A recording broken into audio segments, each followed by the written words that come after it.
अस्सलाम वालेकुम, आप देख रहे हैं ये वर्ल्ड। मैं हूं आपके साथ जुबैर अली। दोस्तों, इस वक्त हिजबुल्लाह के नेता सैयद हसन नसरुल्लाह ने इसराइल के खिलाफ बड़ा मोर्चा खोला हुआ है और वो एक बड़े युद्ध की तैयारी में लगे हुए हैं। उन्होंने सीधे सीधे सभी अरबी और मुस्लिम देशों को मुखातिब करते हुए कहा है कि जो अरबी और मुस्लिम देश अभी तक फलस्तीन के लिए निंदा कर रहे थे और जो ये कह रहे थे कि हमें अंदर से दिल से बहुत ज्यादा बुरा लगता है, बहुत ज्यादा अफसोस है, तो हिजबुल्लाह के नेता सैयद हसन नसरुल्लाह ने कहा है कि अब बहुत हो चुका। इजराइल ने गजा के अंदर बहुत लोगों को शहीद कर दिया है। अब हमें बड़े पैमाने पर एक युद्ध की तैयारी करना चाहिए। हिजबुल्लाह के नेता हसन नसरुल्लाह ने कहा है कि अगर हम बड़े पैमाने पर इजराइल से युद्ध छेड़ते हैं तो उसमें हमें बहुत सारे अरबी और मुस्लिम देशों की जरूरत पड़ेगी, उनकी मदद और सहायता की जरूरत पड़ेगी। अब जो लोग ये कह रहे थे कि हम फलस्तीन के साथ हैं, फलस्तीन के साथ हम हर तरीके से खड़े हैं, अब उन अरबी और मुस्लिम देशों का इम्तिहान का वक्त आ चुका है। वहीं दोस्तों, दूसरी तरफ सीरिया और रशिया की सेना भी पूरी तरह से तैयार हो चुकी है, तैनात कर दी गई है इजराइल के खिलाफ। जी हाँ, सीरिया और रशिया की सेना। दूसरी तरफ पाकिस्तान के अंदर से एक वीडियो फिलिस्तीन के फ्लैग को लेकर सामने निकल कर आई है। जो छोटी बड़ी खबरें हैं दोस्तों, चंद ही मिनटों में आप लोगों के सामने रखूंगा कि किस तरह से अमेरिका ईरान और रशिया को लेकर ईरान के सभी वाहनों पर प्रतिबंध लगाने की बात कर रहा है। यानी कि वो रशिया के साथ अगर बैलिस्टिक मिसाइल ईरान देता है तो उससे डरता हुआ नजर आ रहा है और ईरान को धमकी देता हुआ नजर आ रहा है अमेरिका। दरअसल अमेरिका क्या कह रहा है? अमेरिका ने यह बात कही है कि संयुक्त राज्य अमेरिका अगर ईरान रूस को बैलिस्टिक मिसाइलें भेजता है तो ईरानी यात्री विमानों के यूरोप में प्रवेश पर प्रतिबंध लगाया जा सकता है। यानी कि अगर ईरान रशिया को बैलिस्टिक मिसाइलें देगा, अगर बैलिस्टिक मिसाइलें उसको दी जाएंगी तो उसके बाद अमेरिका उसके सारी यात्री विमानों पर पूरी तरह से प्रतिबंध लगा देगा यूरोप के अंदर। इस तरह की धमकी अमेरिका दे रहा है। आखिर ऐसा क्यों हो रहा है? आखिर अमेरिका ईरान को बैलिस्टिक मिसाइलें देने पर क्यों नाराज हो रहा है? यह बड़ा सवाल है। इस रिपोर्ट के अंदर आगे रिपोर्ट है, उसमें आप लोग समझ पाएंगे कि आखिर अमेरिका इतना डरा हुआ और सहमा हुआ क्यों नजर आ रहा है कि वो बैलिस्टिक मिसाइल अगर रशिया को ईरान दे रहा है तो अमेरिका को क्या प्रॉब्लम है। यह सवाल इस वक्त का बहुत बड़ा है। वहीं दोस्तों, संयुक्त राज्य अमीरात की तरफ से बड़ी खबर सामने निकल के आ रही है कि यूएई इस वक्त इजराइल को धमकी देते हुए नजर आ रहे हैं। यूएई इस वक्त इजराइल को धमकी दे रहे हैं। यूएई ने कहा है कि गाजा को मानवीय सहायता नहीं मिलने पर इजराइल के लिए अपनी भूमि व्यापार पुल को अवरुद्ध करने की धमकी दी है कि अब हमारे यहां पर उसका व्यापार नहीं किया जाएगा। यानी कि इजराइल का जो व्यापार है यूएई के अंदर हो रहा है, पूरी तरह से बंद करने की यूएई ने धमकी इजराइल को दे दी है। अभी तक यूएई की तरफ से बहुत सारी ऐसी कारगुजारी देखी गई है जो अमेरिका और इजराइल के साथ ये नजर आया है, लेकिन इस वक्त अमेरिका को ये धमकी देता हुआ नजर आ रहा है। अब दोस्तों, हिजबुल्लाह के नेता हसन नसरुल्लाह ने क्या बात कही है? क्योंकि गजा के अंदर आए दिन इजराइल बहुत सारे फलस्तीनियों को शहीद कर रहा है। भूख प्यास से वो लोग तड़प कर शहीद हो रहे हैं। रमजान जैसे पवित्र महीने में पहले दिन 70 लोगों से ज्यादा शहीद इजराइल ने कर दिए हैं फलस्तीनियों को। तो उसको लेकर हिजबुल्लाह के नेता सैयद हसन नसरुल्लाह ने बड़े युद्ध के संकेत दे दिए हैं। उन्होंने कह दिया है कि बड़े युद्ध पर, यानी बड़े पैमाने पर युद्ध अगर हम शुरू करते हैं तो बहुत सारे देशों की हमें सहायता की जरूरत पड़ेगी। उन्होंने कहा है कि हिजबुल्लाह नेता कह रहे हैं हसन नसरुल्लाह, अगर इजराइल के साथ बड़े पैमाने पर युद्ध छिड़ता है तो हम अकेले नहीं लड़ सकते, हमें अरब पड़ोसी देशों की सेनाओं के समर्थन की आवश्यकता होती है। यानी कि हमें पड़ोसी मुल्क जो अरबी देश है उनकी सेनाओं की आवश्यकता पड़ सकती है। इस तरह के संकेत और इस तरह का मुखातिब सारे अरबी और मुस्लिम देशों को करते हुए हिजबुल्लाह के नेता सैयद हसन नसरुल्लाह ने कहा है कि अगर हम इजराइल के खिलाफ बड़े पैमाने पर युद्ध शुरू करेंगे तो फिर हमें बहुत सारी सेना की जरूरत पड़ सकती है। अब ये बयान तो दोस्तों सामने निकल कर आ गया कि हिजबुल्लाह के नेता ने पड़ोसी मुल्क अरबी और मुस्लिम देशों से ये बात सीधे सीधे कह दी।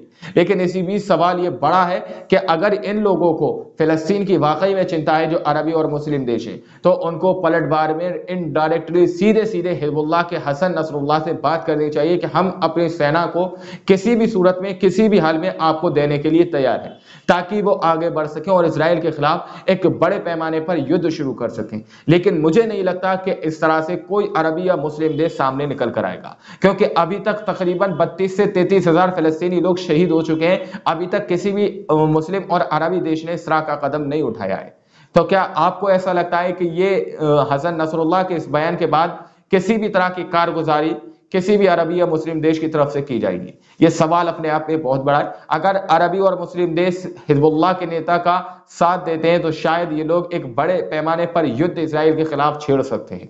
लेकिन अब देखना यह है कि इस बयान के बाद कितना ही कुछ सामने निकल कर आ सकता है। लेकिन वहीं दोस्तों, जो लोग इस वक्त, बहुत सारे मुस्लिम देश ऐसे हैं जो खामोशी से बैठकर ये तमाशा देख रहे हैं, लेकिन बहुत सारे मुस्लिम ऐसे हैं जो किसी भी तरह से फिलिस्तीन के खिलाफ एक शब्द भी सुनने को बर्दाश्त नहीं कर सकते, किसी भी तरह से एक शब्द उनके खिलाफ नहीं सुन सकते। तो इसी तरह से अमेरिका के अंदर एक मंत्री ये कह रहा था कि फिलिस्तीन के सभी मुसलमानों को मार दिया जाए, सभी मुसलमानों को मार दिया जाए। अमेरिका के अंदर एक मंत्री कह रहा था, लेकिन उसी बीच एक मुसलमान शख्स उस मंत्री के कैबिनेट के अंदर वीडियो रिकॉर्ड कर रहा था, एक पत्रकार था, और जैसे ही उसने ये चीज सुनी तो तुरंत ही मौत बनकर उस मंत्री के ऊपर कूद पड़ा।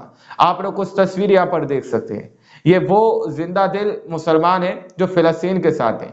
सिर्फ और सिर्फ जबान हिला देने से या फिर कुछ बात बोल देने से आप फिलिस्तीन के साथ नहीं है, बल्कि उसके लिए आपको कुछ ना कुछ कारगुजारी करके दिखाना पड़ेगा, तभी आपके साथ ऐसा मैसेज आएगा कि हाँ वाकई में आप फिलिस्तीन के साथ हैं।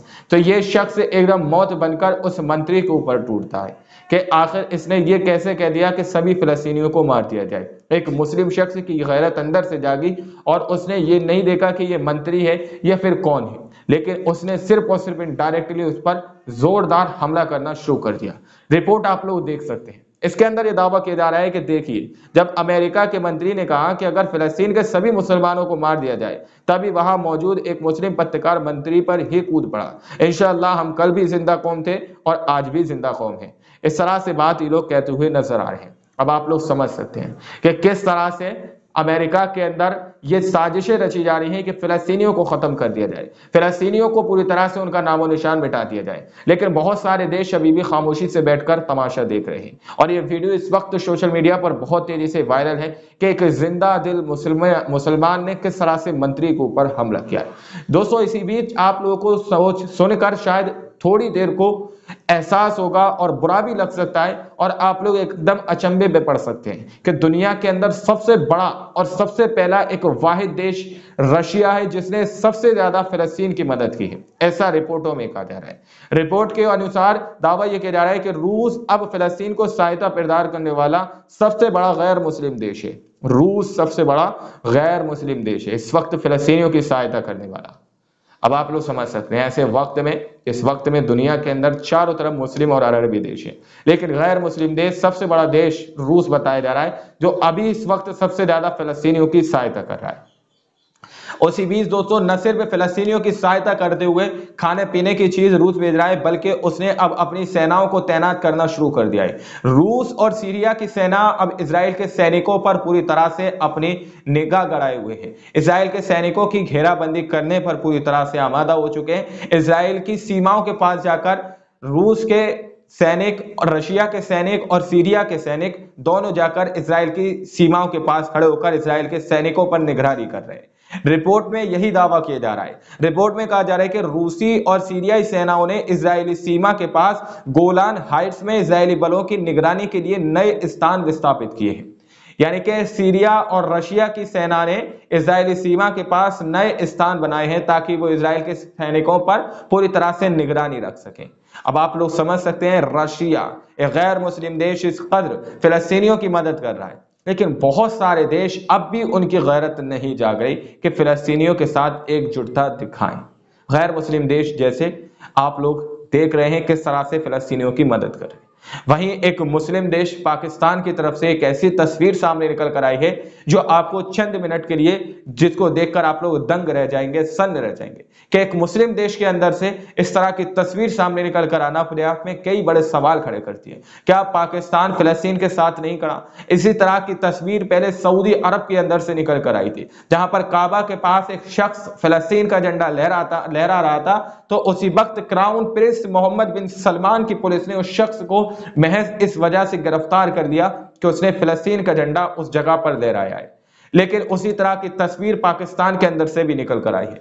पाकिस्तान के अंदर स्टेडियम के अंदर एक शख्स फिलिस्तीन का झंडा लहरा रहा था, लेकिन वहां पर खड़े गार्डों ने उस फिलिस्तीन के झंडे को छीन लिया और उसके बाद फ्री फिलिस्तीन के नारे लगाने लगे। बहुत सारे लोग वहां पर जो स्टेडियम के अंदर मौजूद थे, उन्होंने फिलिस्तीन के साथ एकजुटता दिखाई। उन्होंने फिलिस्तीन के साथ फ्री फिलिस्तीन के नारे उस स्टेडियम के अंदर गुजारना शुरू कर दिए। आप लोग इस रिपोर्ट को देख सकते हैं। इस रिपोर्ट के अंदर यह लिखा हुआ है कि पाकिस्तान में फिलिस्तीन का झंडा फहराना अब प्रतिबंधित है। जब मैंने पाकिस्तान को सिंधु नदी पर जायोनी इकाई के रूप में वर्णित किया तो कुछ पाकिस्तानी सैन्य शूरवीर नाराज हो गए। फिर भी हम अधिक से अधिक ऐसी घटनाएं देखते हैं जो केवल मेरे द्वारा कही गई बातों की पुष्टि करती हैं। इस तरह की बात कही जा रही है कि पाकिस्तान के अंदर झंडे को फहराना, फिलिस्तीन के झंडे को ले जाना, दिखाना पूरी तरह से प्रतिबंधित कर दिया गया है। इस तरह का दावा इस रिपोर्ट के अंदर किया जा रहा है। अब आप लोग समझ सकते हैं। एक बार आप लोग इस वीडियो को ओरिजिनल आवाज के साथ सुनिए कि स्टेडियम के अंदर आखिर क्या कुछ हुआ था। वीडियो देखिए। छोड़ो यार, क्या करना है।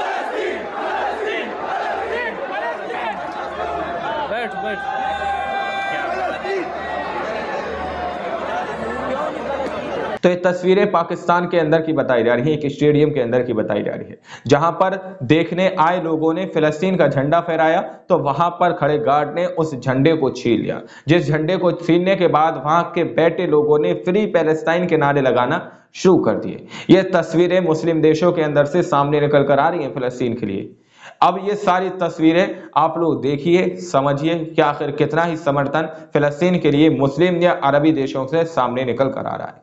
क्योंकि रशिया जैसा देश अब अपनी सेनाओं को इजराइल की सीमा के पास तैनात करता हुआ नजर आ रहा है, लेकिन इन लोगों को ये इस बात पर आपत्ति है कि आखिर फिलिस्तीन का झंडा पाकिस्तान के अंदर स्टेडियम में क्यों लहराया जा रहा है, क्यों फहराया जा रहा है। इन लोगों को इस बात पर ही आपत्ति है। अब ये तस्वीरें हमने आप लोगों के सामने रखी हैं। आप लोग इन वीडियोस के बारे में, इन तस्वीरों के बारे में, इन रिपोर्ट्स के बारे में क्या सोचते हैं, क्या समझते हैं, अपनी राय कमेंट सेक्शन में हमें जरूर दीजिएगा ताकि आपकी बात और लोगों तक पहुंच सके। मिलते हैं अगली वीडियो में, जब तक के लिए अपना ख्याल रखिएगा।